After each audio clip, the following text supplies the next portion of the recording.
In recent years, the fundamental right to abortion has been increasingly taken away from women across the United States. The overturning of Roe v. Wade has shifted the power to individual states, allowing them to decide whether to permit or restrict a woman's right to choose an abortion.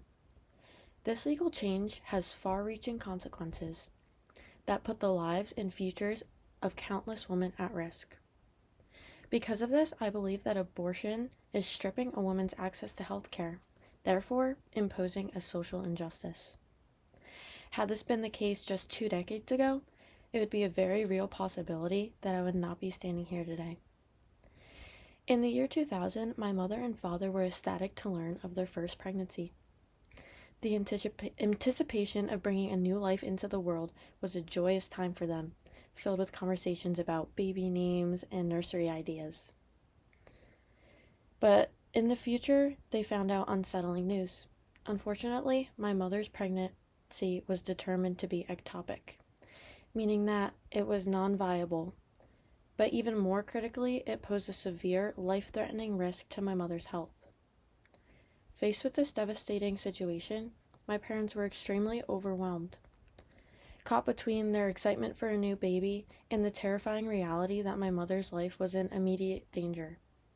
Despite the emotional turmoil, my mother was fortunate enough to have access to the health care that she needed to make this decision.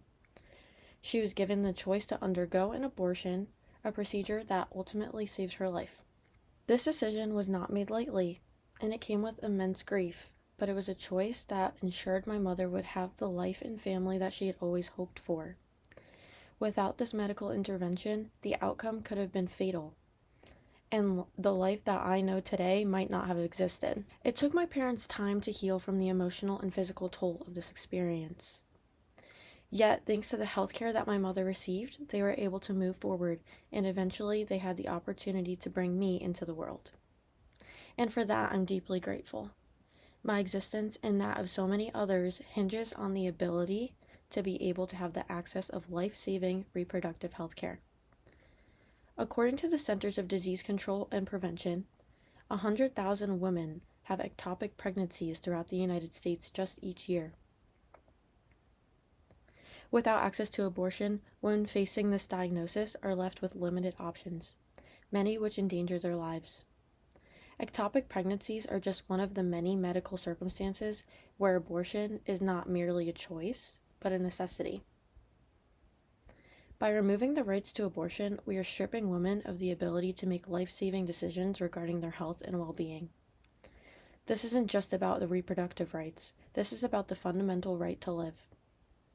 For women like my mother, the availability of abortion services was a critical lifeline. Today, many women in similar situations will be denied the option, and their lives, along with their future families, may be in jeopardy. We are at a pivotal moment where society is taking a step backward, ignoring the real and dangerous consequences of restricting access to abortion.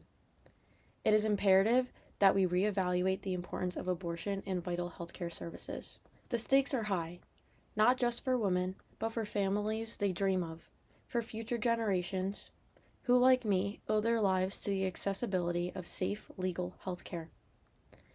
It's time to recognize that taking away the right to abortion is, in many cases, taking away a woman's right to live, and that is social injustice.